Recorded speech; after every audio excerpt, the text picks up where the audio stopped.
everyone. Welcome back to our Golden 20s podcast. Today on the podcast, we have a special guest, and it is a reoccurring guest. So one of our favorite guests to have on the podcast, and that is Tati. Tati is a Toronto-based astrologer, brand strategist, and community founder of Moon Sign Creative. She uses astrology as a tool to help people cultivate self-love and learn about themselves, including their purpose, strengths, and challenges. Today, she's going to be walking us all through what to expect from 2024 according to the signs, the planets, and astrology.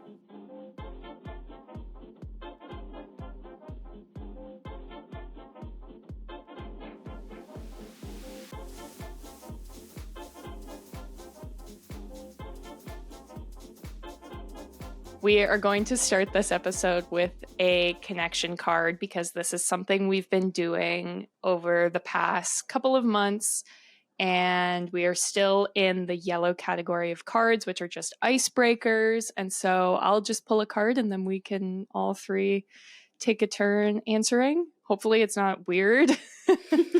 Like some of the cards are fun to answer and then some of them get very deep very fast. So let's hope it's a fun one or maybe a deep one. I don't know. So this card is, if I looked at your credit card statement, what would it tell me about you? Oh my God, I'm peeing my pants laughing because I always say on this podcast how I have like a shopping problem. I like challenge myself to no shop months a couple times a year. Like my credit card would say that I shop way too much, specifically at Sephora. I reload my Starbucks card way too often. And yeah, I'm always online shopping. Love it. How about you, Tati? My credit card statement would say that I buy a lot of courses and I buy a lot of coffee, especially local Toronto coffee shops. And I just love my coffee. So I go to the same coffee shop almost every day. So there's like $200 just spent on that coffee shop because I just go there to work. So I think it's worth the investment, but I don't know. I feel like it would just say I love food, coffee, and learning. Yeah. Love it. Those are all essentials, I think. I agree. We always say like courses and things like that are like a good investment in yourself, way more than shopping at Sephora and things like that. So we love this. Yeah, I feel like mine would be similar, where it would be food, but specifically deliveries. And non-winter, it would probably be like Uber Eats and Ubers. Now it's just like Uber Eats. Yeah. Because we get like coffee delivered to us once a week. I love my little sweet treats. We have like the Uber One like membership. That's how dedicated we are to our delivery. So that's what most of our money goes towards. That and maybe like Indigo purchases, books and notebooks and things like that. That also checks out. I feel like you're always setting the goal to cook at home more. So yeah, I feel all of this is very telling to our personalities. Yeah, exactly. Great. Fun one. Well, that was fun. Yeah. Well, maybe let's jump into what we're here to discuss, which is 2024 astrology. So if you guys are new listeners or haven't been around since we did this episode last year, I feel like, Tati, you're like our resident astrologer for our Golden 20s podcast at this point. Last year, you came on and just gave us like a high-level overview of what to expect from the year according to astrology. So we're really wanting to jump into that today, but obviously for the new year and the next 12, I guess 11-ish months by the time this episode comes out that are ahead. So maybe just a first place to start would be if you could give us a high-level overview of what we can expect from the year as a whole. Yeah, for sure. Honestly, I love being here. So thanks for having me on again. And I would say that 2024 is a really interesting year. I have said this in my TikTok videos, but as a Libra rising, I've been waiting for this year since 2019. And this is because there's a lot of similar energy to 2023, but even more transformation, even more revolution. There is this really exciting thing happening this year where Pluto is moving into Aquarius on the 20th of this month. So it might be in Aquarius by the time you release this, but Pluto kind of had a little stay here last year in 2023. It was a bit of a sneak peek, but this is huge because Pluto does not change signs often. It takes about 15 to 20 years. So with Pluto moving into, it takes a while. But with Pluto moving into Aquarius, we are in for a revolution. We're in for a really big shift in the collective consciousness, a really big shift into what society values, what we believe in, kind of more power to the people in terms of this, because Pluto in Capricorn really valued capitalism. And it's just funny with the connection card too, because it's really interesting. Pluto is right now at 29 degrees of Capricorn. So that's like the most extreme degree. And with Pluto and Capricorn, the more intense side of this is capitalism. And with Pluto shifting into Aquarius, we're going to shift a bit more as a collective into, okay, how can we support our friends? How can we support our community? What does this look like to us? How can we really take ownership of our own personal power and give more power to just the individual in terms of the everyday person and not big corporations? So it's really, really interesting with this shift happening. It will stay in Aquarius for almost 20 years. So until 2043. It's going to be a long time. So it's going to take a while. And the last time Pluto was in Aquarius was during the Industrial Revolution. And a lot of things changed during this time. There's going to be a lot of technology advancements. There's going to be a lot of fast moving technology. We kind of already see this with the advancement of AI, but I think this is going to push it to a huge extreme, and we're just going to see things change rapidly in the next 20 years. So it's very exciting. It can be a bit intense. Pluto is a very intense planet. And what's also happening this year is we have continued the Aries Libra eclipses from last year. So we're still kind of figuring out this story of this energy of how can we put more focus on ourselves? How can we let go of people pleasing with the South Node in Libra? How can we let go of tendencies to kind of just go along with what we think everyone else wants us to do instead of doing what we actually want with the North Node in Aries? So this year, we're going to see some big shifts in terms of just going after what we want and having more passion and drive towards this, which is super, super exciting. So we're going to see a continuation of this, but also we'll have the first eclipse in Pisces this year. So that will be a sneak peek of 2025 in terms of the astrology. So we'll just have one eclipse in Pisces this year, and that will shift a lot of focus in terms of getting in touch with spirituality, but also our health because of the Pisces Virgo axis. So we'll just have a small preview of that. And another exciting thing this year, which is very major, is we'll have Jupiter and Uranus meeting up in the sky in the sign of Taurus. Now, this is a very rare occurrence. It's been quite a few years since this happened, and this is going to be a sudden shock or surprise in terms of growth. So we could get some really big advancements in terms of food, environments. We could get something that is just a breakthrough in the area of food, finance, art, and also how we manage money as well. So it's going to be a really interesting thing that kind of comes into play. Now, just a few more things I want to mention is we'll have Jupiter moving into Gemini this year, which is super, super exciting. People love Jupiter energy. It's the planet of luck, expansion, opportunities. So Jupiter is currently in Taurus, and we'll have it in Taurus until May 25th. It will then move into Gemini after May 25th. And that's going to be very, very exciting for Gemini placements. So that's going to be very, very interesting.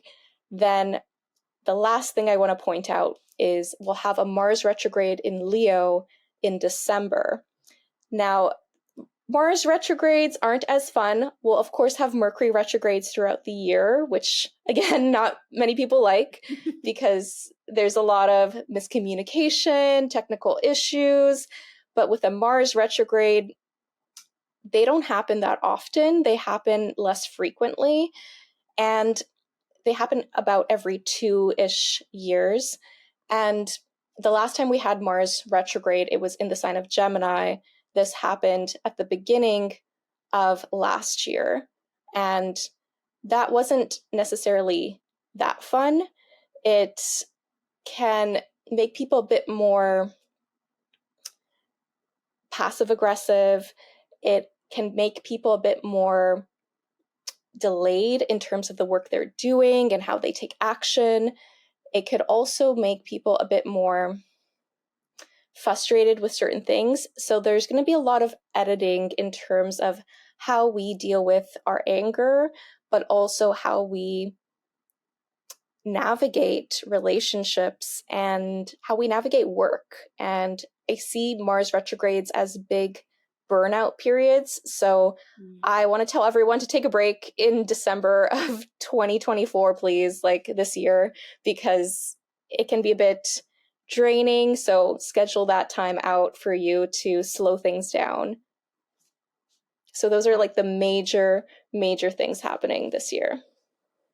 That's amazing. I love that high level look. I feel like you touched on so many different points throughout the year, which is so great. And I think it's so interesting because I love how you said like it's really shifting to like power of the people and power to the people away from like capitalism and things like that. And I feel like I've really been seeing that. Like it's really unfortunate where there's so many bad things going on in the world, but you're really seeing people like come together to make a change. And it's really inspiring and encouraging to see, you know, that shift in our society and how that is becoming almost the norm, I guess, anytime something on a really large global scale happens. So I feel like that totally aligns with what you were saying. And even on like a more personal note, it's funny too, you mentioned like this is the year people are going to go after what they want. And in talking to so many of my friends, that's everyone's like goal for 2024 is to be the main character. Like,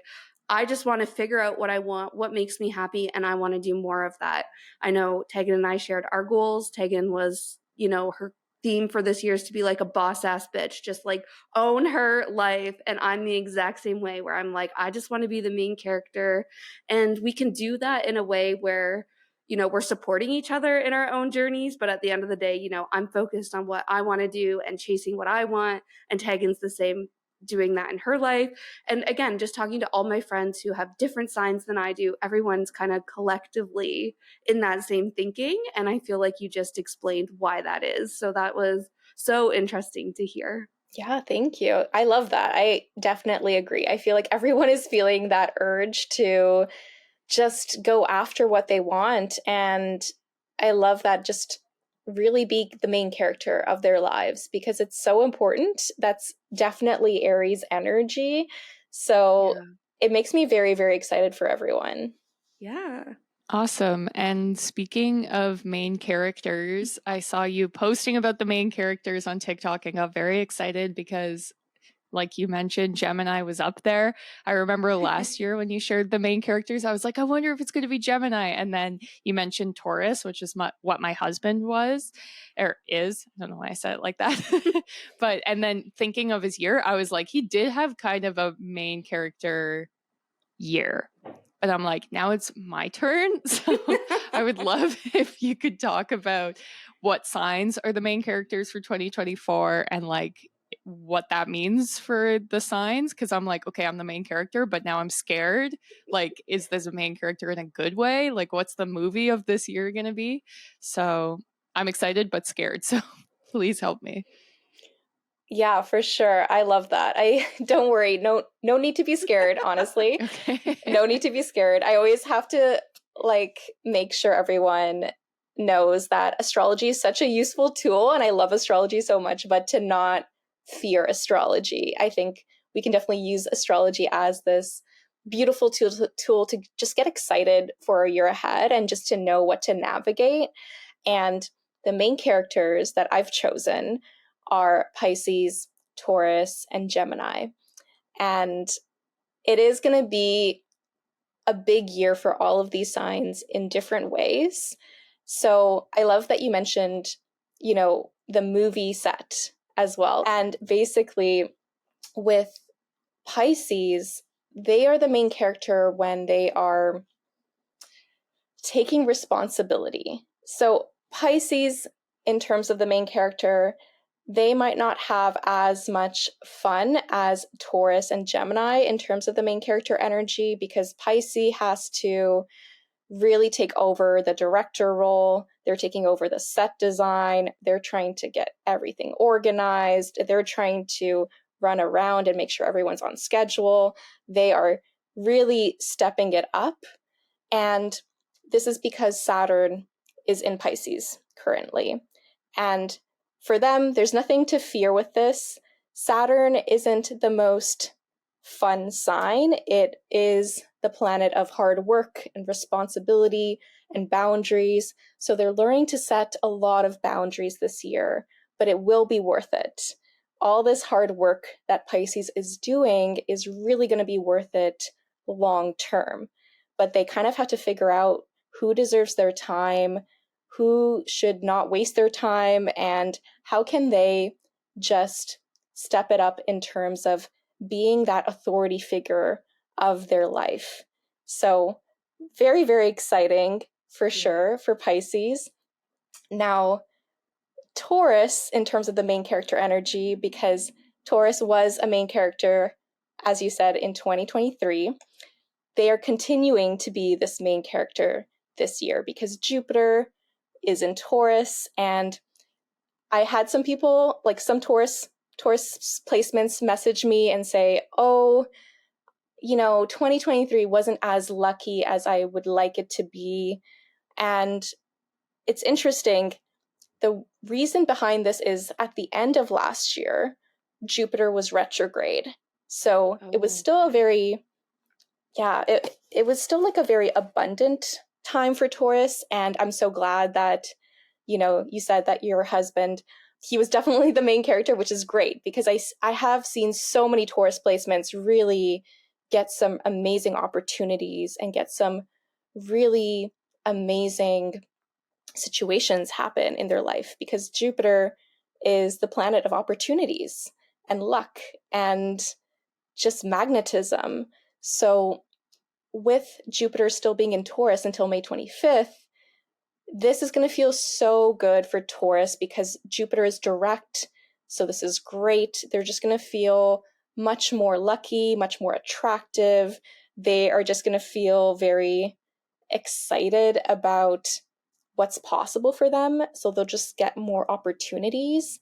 And after May 25th, that's when it's Gemini's turn, which is really, really exciting.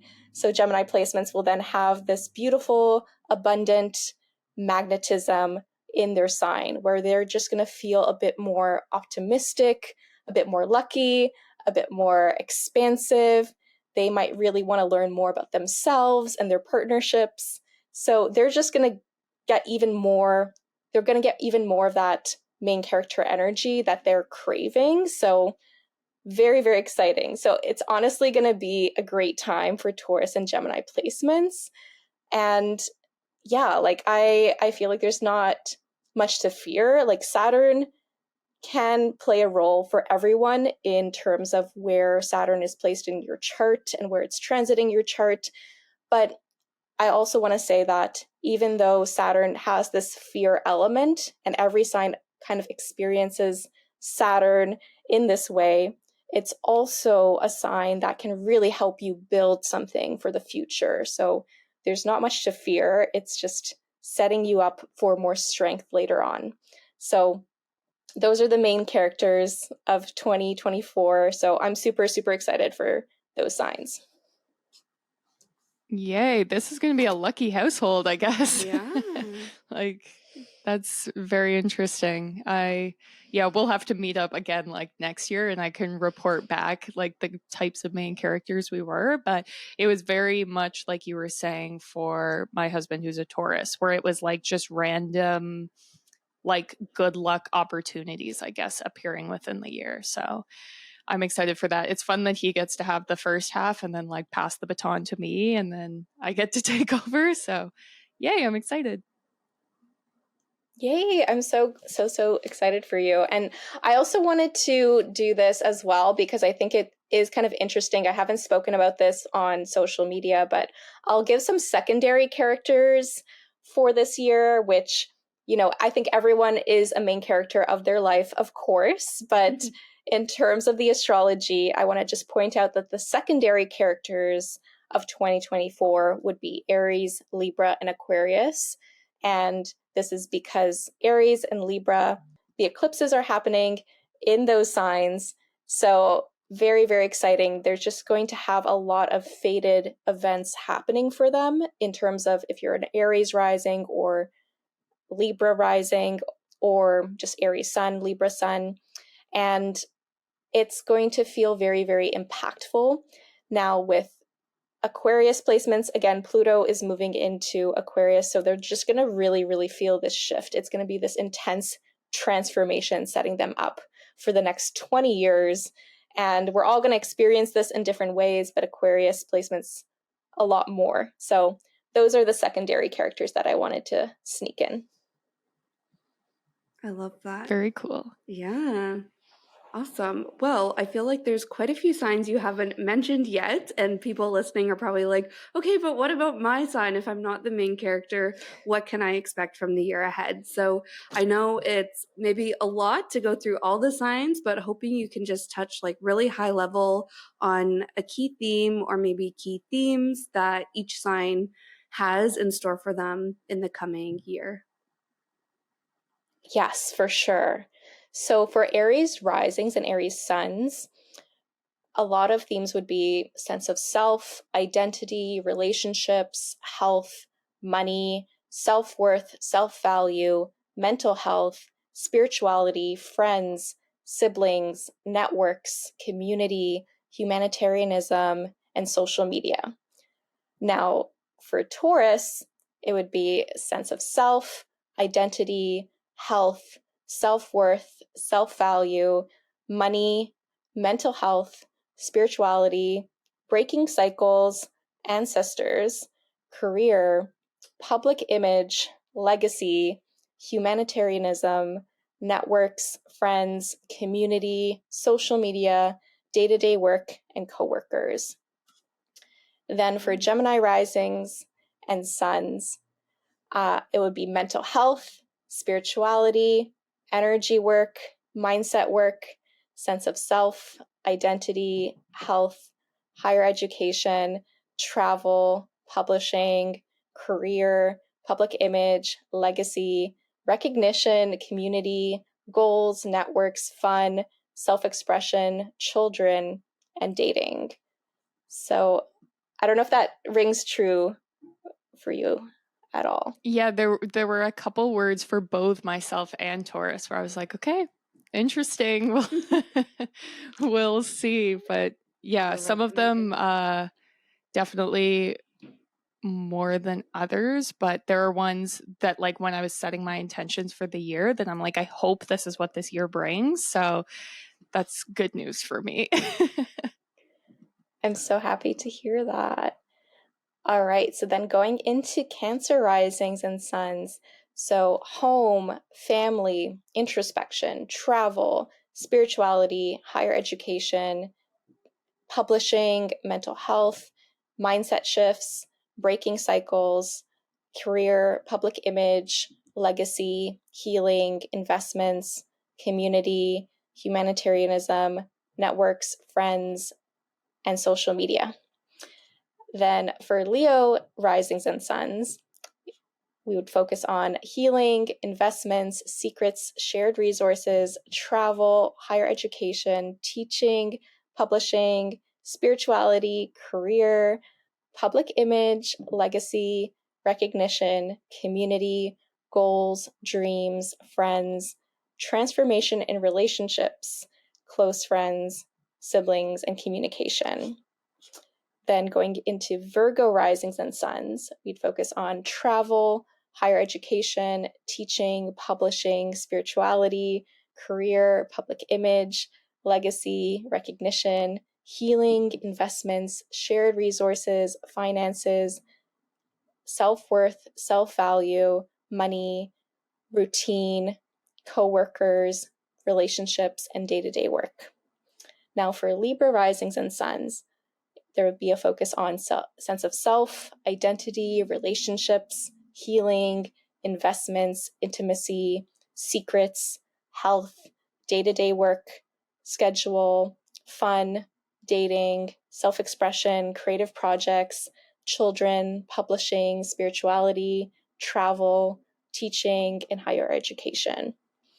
Then for Scorpio risings and suns, there would be a focus on fun, dating, self-expression, children, creative projects, breaking cycles, isolation, ancestors, spirituality, healing, intimacy, investments, shared resources, home, family, introspection, mental health, day-to-day work, routine, schedule, health, and relationships. So I'm kind of curious, like for Sadie, if anything rings true right now. Yeah, it's funny. I had a birth chart reading with Tati before, and my birthday falls right on the day that Scorpio starts. So I've always identified as a Scorpio. But when Tati actually did my birth chart, all three of my major signs are actually Libra because of the time of day that I was born. So now I always say I'm a Libra, but I identify as a Scorpio. And Tati told me why that is. She told me she helped me figure out my confusing chart and why I identify with Scorpio so much. But anyways, that's just background knowledge for our listeners. And for me now, I always look at both Libra and Scorpio. And when you were reading both of those, I feel like Tegan said, there's a few things that really stood out to me and really resonated and aligned with things that I've already set for my intentions for the year. And a lot of it's actually around relationships and fun and self-expression and things like that. And I feel like those were some of the first words you mentioned for Scorpio, but also some of the first ones you mentioned for Libra as well. So yeah, I think there's definitely lots of words in there that resonated with me as well. Yay, I'm so happy to hear that. I love that. Yeah. That's always a good sign. Yes, definitely. All right, so just finishing up the last few signs. So for Sagittarius risings and suns, there's going to be focus on day-to-day work, routine, health, relationships, home, family, introspection, friends, community, siblings, local neighborhood, dating, self-expression, fun, children, goals, social media, and networks.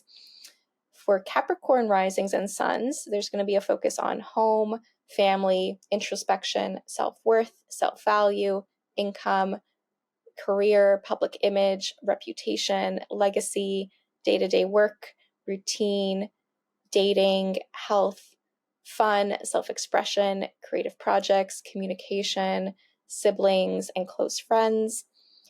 For Aquarius risings and suns, they'll be focusing on transformation of self, identity, self-worth, self-value, money, home, family, introspection, dating, fun, self-expression, children, travel, higher education, teaching, publishing, siblings, close friends, and communication. And then finally, for Pisces risings and suns, they'll be focusing on commitment, boundaries, relationships, identity, sense of self, mental health, spirituality, breaking cycles, ancestors, self-worth, self-value, money, home, family, introspection, healing, intimacy, shared resources, investments, siblings, close friends, and communication. That's amazing. Thank you so much for taking the time to go through that for each sign. And I feel like something too for our listeners to take away is obviously we talk a lot about like goal setting, and it's something we've been talking about in our episodes so far this year, since January is often a key time where people set goals. But something I really like to do is read my horoscope for the coming year. And if there's pieces of it that really resonate where I'm like, oh my God, yeah, like that's the exact same thought I've had lingering in the back of my head. Or, you know, if one of those words that Tati said in your sign really stood out to you and like really resonated with you, like maybe that's, you know, your jumping off point for setting a goal or like making that part of your life, like the focus heading into the new year. So I don't know. I just thought it was an interesting thing that I don't think we've really mentioned before, and how you can really use astrology as a tool to like guide you in your goal setting, and also a reminder that if you haven't set your goals, it's not too late, you know, like we still have the whole year ahead. And also if you've set goals but, you know, listening to this you're like, actually maybe that stood out to me more, or that's something I hadn't even thought of yet, like I think it's okay to put some thought into it, rework things and whatnot. And I also thought there was a lot of words that were mentioned for like multiple signs, but I think it all kind of laddered back to what you were saying at the beginning of this episode. Like a lot of the self-worth, self-value, identity, like those were words that were coming up a lot, but I think it really tied back to what you were saying about like society as a whole and this, you know, revolution that we're going into and the collective kind of change that we're going through. So also just wanted to, I don't know, mention that in case anyone else was like, wait, some of these words are like really repetitive, but I think it does tie back to what you were saying earlier. Yes, for sure. I love that you pointed that out, because definitely there's going to be some overlapping themes for different signs, and not every sign will, of course, be the same as another sign, but those themes really relate to that shift in terms of the planet moving into an area. For example, when we were mentioning like Jupiter in Taurus and then moving into Jupiter in Gemini after May 25th, different signs are going to experience that in different ways, but right, those themes kind of carry through. And I love what you said, like Pluto in Aquarius too, that power, that transformation, that's going to be very, very powerful and impactful for certain signs more so than others, but there are going to be some overlapping themes for sure. Great. I think those were all of the questions we had for you. Was there anything else you wanted to share before we wrap things up? I'm just very, very excited for everyone for 2024, because I think a lot of people are going to experience some life-changing things happening for them. And I think it's exciting. Honestly, I really do love the astrology of 2024. It's a lot of revolution. It can be uncomfortable. I do want to mention that revolution sounds really great, but it is very uncomfortable, and it is this, you know, intense energy where, hey, revolution requires protesting and calling your representatives and demanding change. And it's not really, you know, it's kind of ugly sometimes, but it's trying to be messy to get to something that's more truthful, more honest, more fighting for equality and human rights. So just wanted to mention that, like, transformation sounds really sexy, and it can be, but it can be also very uncomfortable and very hard and intense. But I think there's just a beautiful quality to embracing this, because once you know how things kind of shift and change, just embracing that for yourself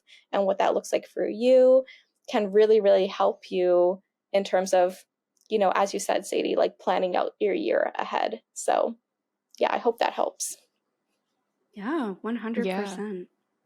Awesome. Well, can you let our listeners know where they can find you? And I know you've been putting out some like mini horoscopes for each sign where it's a little bit deeper dive than we had time to jump into in today's episode. So do you mind just sharing that with our listeners, where they can find you, where they can find more details on their specific sign?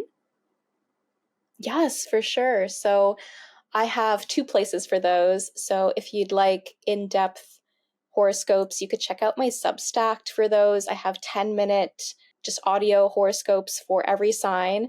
So that's moonsign.substack.ca and .com. Have to remind myself, not everything's Canadian.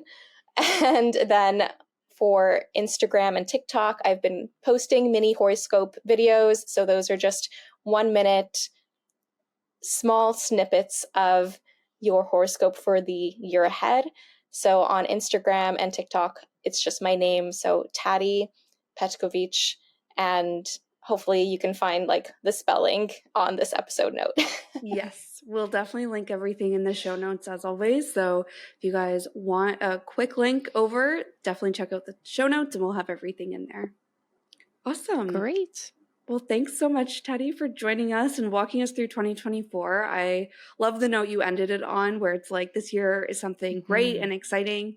However, that doesn't mean it'll necessarily be easy, and I think that's an important reminder is even when times are tough, it is always worth it. And I think it's just exciting and inspirational to hear what's to come for the collective, but then for each sign as well. So thank you so much for taking some time to walk us through that. Thanks for having me on. Our pleasure. We'll see you next year. We'll just keep this a recurring thing. Yeah. Something else I want to dive deeper into, and we'll definitely have you back on for, is diving more into the Saturn returns, because I think that's such a key part of your 20s. And obviously that's what we're all about on the podcast, is navigating life in your 20s.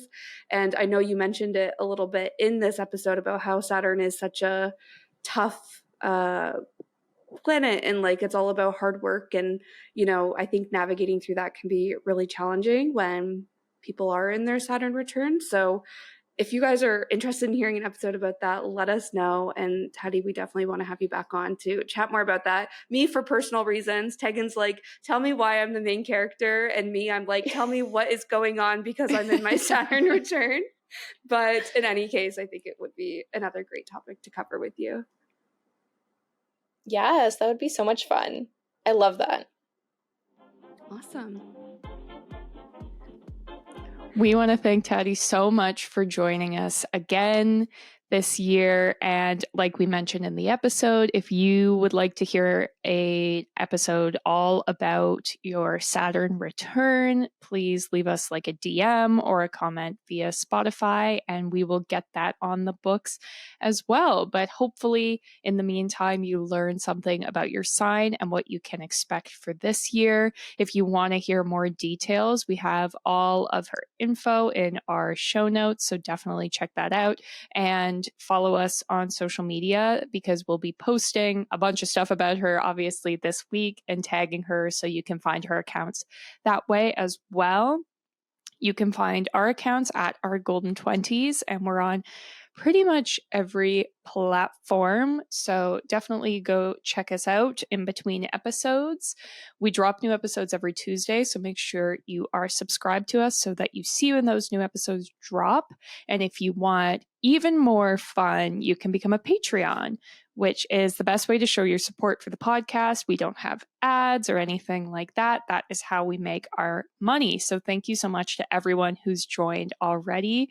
We share the episodes early there, which is always my favorite thing when I'm a Patreon for podcasts, but we do bonus content there as well. And it's just a fun little community. And like I said, the best way to show your support, if you're someone who's listened a long time and you're like, love the pod, you follow us on everything, that could be a fun little next step to take. So definitely check that out. All of these links will be in the bio. And as always, thank you so much for listening.